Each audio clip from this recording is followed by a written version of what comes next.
Huawei arrived to stay and they want to be the number one in 2021, but will worth to buy a Huawei P9 in 2016? Hello everyone, my name is Phil from Sex and this is my full review to the Huawei P9. Don't forget, if you want to buy, sell or exchange some stuff, just go to webuy.com.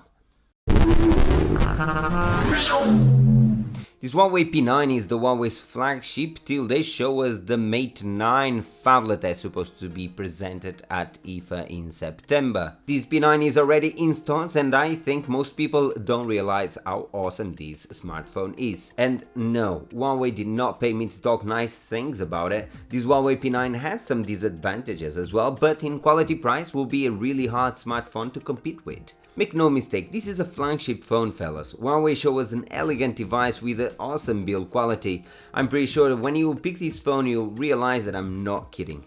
The metal finish feels awesome but a bit slippery though, and the glass on the back with the dual camera makes this device totally different from what we have on the market right now.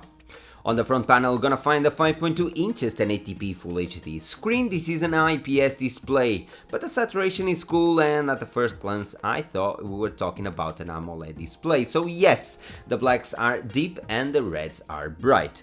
The auto brightness works nice and it's one of the best screens to write the text that I've been tested so far. The haptic feedback is awesome and write something on the P9 screen is an enjoyable moment. The back cameras is a subject that we need to stop and focus. These are Leica cameras, or at least signed by Leica, and picture quality is great. Those 13 megapixel sensors make the colors be alive. Detail and sharpness is phenomenal for a smartphone quality. The only device that I can think that can do better is the Galaxy S7, and sometimes in certain situations this P9 surprise and shame the S7 quality.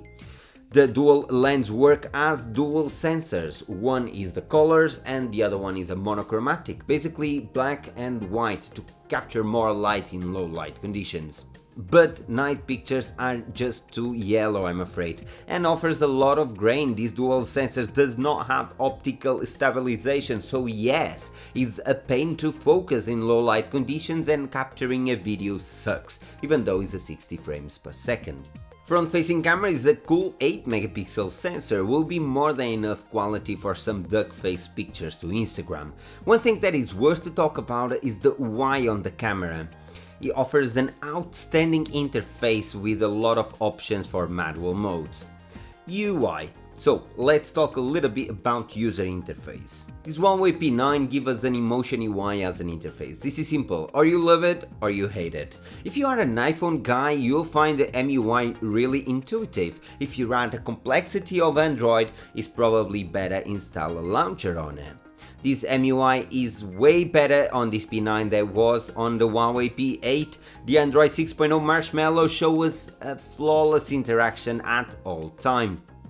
Spec-wise, for the nerd ones, we'll have under the hood a Kirin 955 chip, 3 or 4 GB of RAM depending if you buy a 32 or 64 GB of internal memory. Both of them give you the chance to insert your own microSD card till 200 GB. Some models also offers dual SIM 4G standby. These specs give you a magnificent performance and you can push for it. This Huawei P9 will handle it well, that's for sure.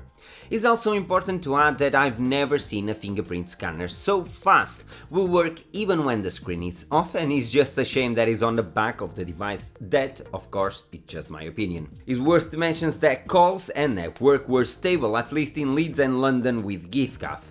Last but not least, I do have a complaint about this marvelous device, the volume rocker. It's just not a top quality one. And I believe if you want to call your smartphone a flagship, you need to give me a cool and steady volume rockers. We've paid for it, right? This cool device has a 3000 mAh battery, even though it's just 7mm thin. It has a USB Type-C connection for fast charging, but if you're looking to wireless charging, you're looking in a wrong place. Come on, Huawei. To sum up, this Huawei P9 is an awesome purchase, and I stand by saying that is one of the smartest choice and best choice on the market right now. It will give you everything a flagship does, but for a better price. The camera should have optical stabilization, I know, and wireless charging is something that I already expect from a flagship phone, but what can I say, they're always missing something, right? So if you're still here and you like this video, don't forget to share that love on the like and subscribe button. Also, let me know in the comments down below what do you think and what are your doubts. I'll be answering all of them. Don't forget, if you want to buy, sell or exchange some stuff, just go to webuy.com or a store near you.